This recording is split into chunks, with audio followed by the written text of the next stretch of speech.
I have to admit, I don't listen to a lot of sports talk. My commute to work is pretty short. I can't have it on as background noise when I'm working because I lose focus, but I do listen, and when I do, I find it very entertaining and informative.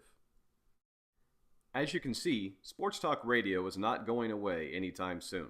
I've spoken with lots of sports PR types who wish it would because of all the shock jocks who spout opinion and speculation with no evidence or support.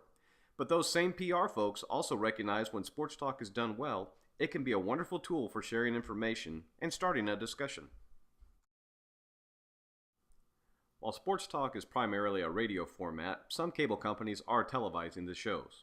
Still, radio lends itself to talk shows because audience members can listen as they commute or work, it allows for call-ins, and it doesn't demand visuals.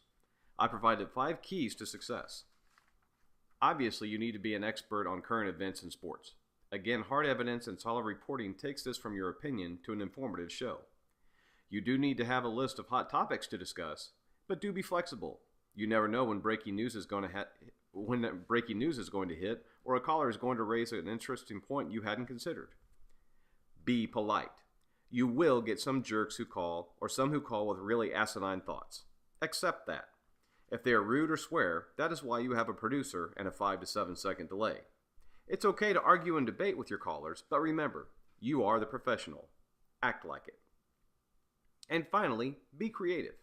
Yes, of course you need to consider the major topics of the day, but find the unique stories or the unusual angle. Think about your audience and what they might like to hear. A Where Are They Now feature, or a This Day in History. Those creative pieces can make your show stand out. You have some options in how you format your show. You can begin with a monologue and a preview of the topics you'll discuss, which works really well when you're flying solo. You can also have a call-in show, which is taking the monologue a step further. You just better be really well informed. And keep in mind, the call-in only works after you have an enthusiastic following. The debate show works great so you can cover all sides. It does take solid planning. You can't have the debate if you agree on all the topics, but you also don't want the debate to sound fake or forced. Finally, you can follow a public affairs format and do a question and answer show. Bring guests in, sit and chat. These can be very informative and entertaining.